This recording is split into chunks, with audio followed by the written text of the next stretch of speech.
This is Dan Dicks here reporting for Press for Truth. I just wanted to make this quick video, guys, because as I'm sure you've probably heard already by now, Elon Musk has just offered to purchase Twitter. 100% of it. This is a big deal. We're talking about $43 billion. Here it is. He says on Twitter, I made an offer. He also says he's going to endeavor to keep as many shareholders in privatized Twitter as allowed by law. And interestingly enough, he has this pinned tweet here. And this is actually a response to this tweet. I don't believe that the proposed offer by Elon Musk, 5420, it's so funny that 420 is in there, 5420, comes close to the intrinsic value of Twitter given its growth prospects. Being one of the largest and long-term shareholders of Twitter, Kingdom KHC and I reject this offer, to which he says, interesting. Just two questions, if I may. How much of Twitter does the Kingdom own directly and indirectly? And what are the Kingdom's views on journalistic freedom of speech? Boom! Talk about throwing the ball right back in their court. I thought that was a pretty good response. It should be interesting to see how they're going to respond to that. But you guys may recall when all this started a little over a week ago, I think it was 10 days ago now, I put out this video titled, Elon Musk now owns largest stake in Twitter with 9.2%. What's next for free speech online? And it says here in this video, Dan Dicks of Press for Truth looks into Musk's apparent intentions with becoming the largest Twitter shareholder, while also explaining the new controversial Bill C-11, which is really just Bill C-10 rebranded. But in that video, I was suggesting that I didn't think that he was getting into this for monetary gain, or just to make a point. If he was, it would be a couple of percents. I don't think, you know, by him becoming the largest shareholder, it was clear to me that he had intentions to, you know, fundamentally change the way the company operates. And now it looks like he's going to be doing just that, making it private. We're going to talk about the need to privatize everything. He's going to make it, he wants to make it open source, put the algorithm on GitHub so everybody can look through the source code, making it completely transparent and making it private, which would do better in the long run for freedom of speech. So let's take a look at the SEC filing. Here it is. And if you scroll down, you can see his letter to Brett Taylor, the chairman of the board. It says, I invested in Twitter as I believe in its potential to be the platform for free speech around the globe.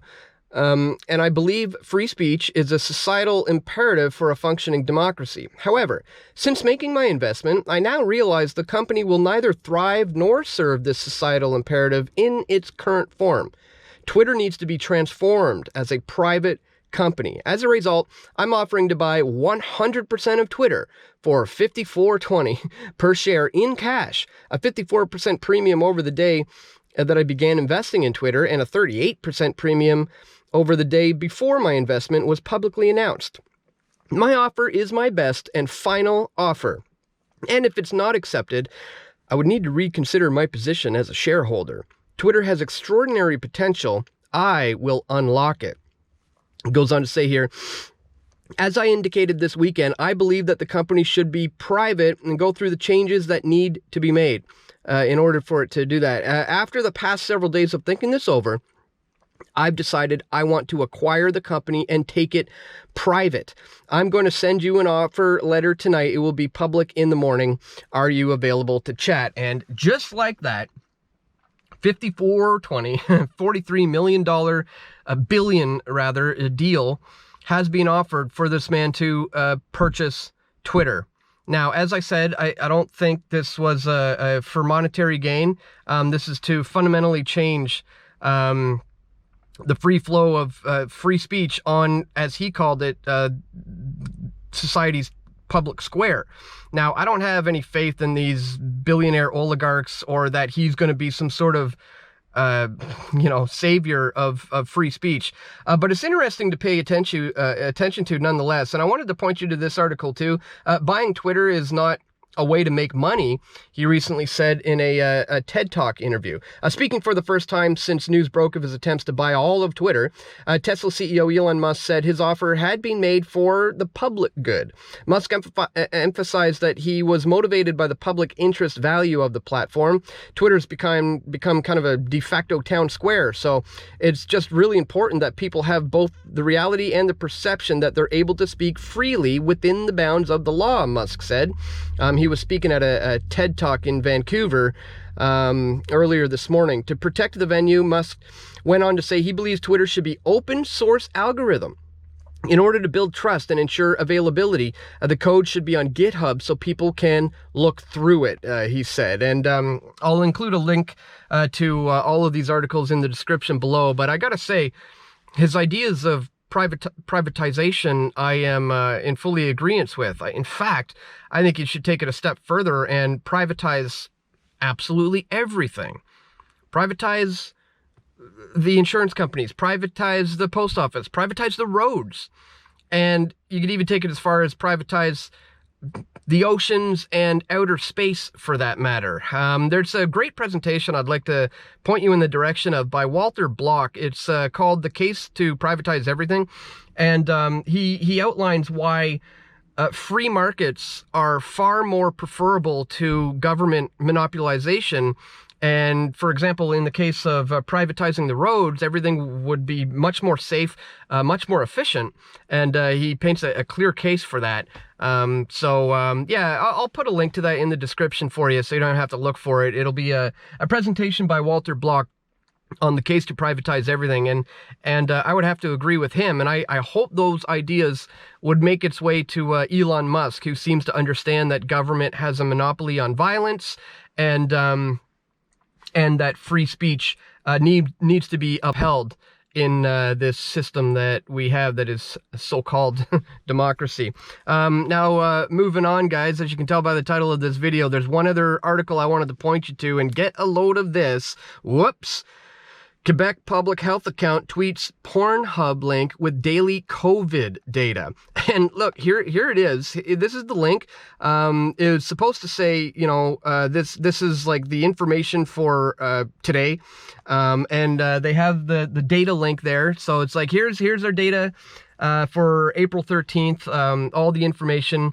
And the link goes to some porn website. Somebody screen captured this. They took it down within minutes, but this is the internet. You know, somebody captured that moment, and here it is. So you see, this is the tweet. You're like, oh, let's go look at the numbers, and boom, it takes you to this weird, creepy foot fetish porn video, and boom, totally busted. Responding to accidentally playing footsie, the Quebec Public Health, in a French tweet mere minutes after the mishap, said, due to a situation beyond our control, a link with inappropriate content was posted on our Twitter account. The organization says it's looking for the causes and apologize for any inconveniences. Yeah, I think the cause is pretty clear. The person who's running the Twitter account clearly had that as the last link copied and accidentally put it out on the Quebec's public health Twitter page.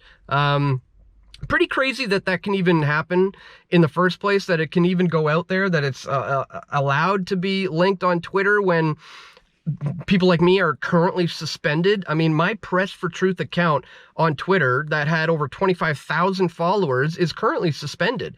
You know, I have my personal Dan Dicks PFT account where I, you know, spew my own thoughts and opinions, but my Press for Truth Twitter account was a business account. It was just tweeting out my daily videos and links to my website. Well, that is currently suspended while Quebec's public safety health Twitter account is tweeting out porn links. It's just crazy. So it should be interesting to see how this platform is and if it's going to change. I'm sure there's a lot of people just flipping out right now in these board meetings. So just wanted to bring this one quickly to your attention today, guys. Some interesting developments on the free flow of information online, the potential clampdown on free speech, and the idea that Elon Musk is going to potentially put this Twitter's algorithm on GitHub in open source, so anybody can go in and read the code. That has probably got some people shaking in their boots. So just wanted to bring this one to your attention, guys, something to pay attention to. If you do appreciate my efforts to continuously bring you this information, don't forget to check me out at pressfortruth.ca/donate. Links for all of that are located in the description below. Thank you so much to anybody who does contribute to my efforts. Can't do this work without you. And that's all for today, my friends. I want to thank you once again for watching. Don't forget to click that thumbs up button. Share this video with your friends and family who you think need to see it the most. And stay tuned. We're going to have more video reports coming very soon. This is Dan Dicks reporting for Press for Truth. We all want truth.